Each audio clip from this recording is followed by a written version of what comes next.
नमस्कार प्रणाम गोड़ लगते हैं स्वागत करते हैं हम भोजपुरी गायक बलराम वाली। और आज एगो खास रउआ सब वीडियो हम देखावल चाहतनी।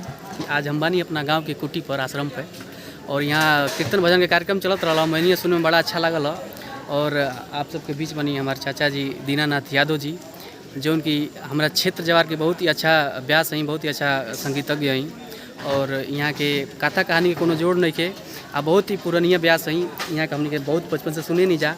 और ये पीछे देख रहा बनी लोग यहाँ के टीम के लोग हैं। ये हमारे जो बाबा जी दिख रहे हैं, हाँ बाबा जी दिख रहे हैं, ये ढोलक बजाते हैं। और ये हमारे चाचा जी हारमोनियम बजाते हैं, ये कोरस करते हैं। और इतना सुंदर यहाँ लोग के टीम बा कि का कहल जा। बड़ा अच्छा यहाँ लोग से कुछ सीखे के सुनने के मिलेला। आज हम एगो यहाँ के गावल कजरी सुननी है कि बरसी के धार पियाना। हमारा इतना निमन लागल हो कि सोचनी है कि यहाँ से एगो ब्लॉग वीडियो में गवा लिया जा और उसको सुनावल जा। सुनी लो, अगर अच्छा लगी तो कमेंट लाइक और आशीर्वाद दे हम लोग। जी चाचा जी। लाग से जिया कंगना कटार पिया बरछी के धार पियाना। लाग से जिया कंगना कटार पिया बरछी के धार पियाना। जब से गईल तू परदेश भेजल एको ना संदेश।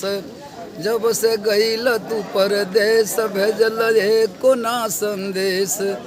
जाके भूल गईल बिरही के प्यार, बिरही के प्यार, बरछी के धार पियाना। हो जाके भूल गईल बिरही कटार पिया बरछी के धार पियाना। सुनी के पपिया के बोली लागे करे जा में गोली। लागे करे जा में गोली, लागे करे जा में गोली। गोली कई जाल सिनवा के पार पिया बरछी के धार पियाना। लागे से जिया कंगना कटार पिया बरछी के धार पियाना। उधम करे दुनु जो बनवा सैया मान नाही मनवा।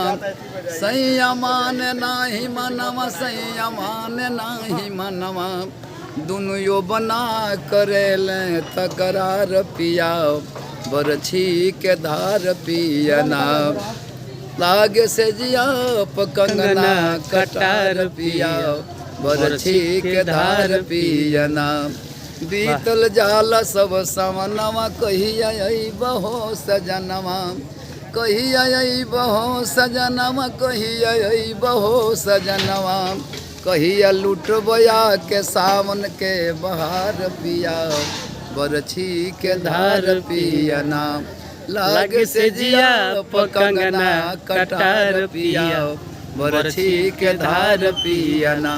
गुरु बिहारी संग गणेश, कवि चंद्रिका संग धनेश। कवि चंद्रिका संग धनेश, कवि चंद्रिका संग धनेश।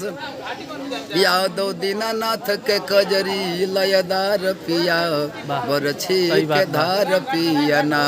लागे से जिया कंगना कटार पिया बरछी के धार पियाना। बहुत धन्यवाद। और अच्छा लागल होगी। लागे से जिया कंगना कटार पिया बरसी के धार भी ओरिजिनल कजरी जो कहल जाला, ये गुल कजरी है। और अगर अच्छा लगी तो प्यार आशीर्वाद दी हम लोग। बहुत बहुत धन्यवाद। नमस्ते।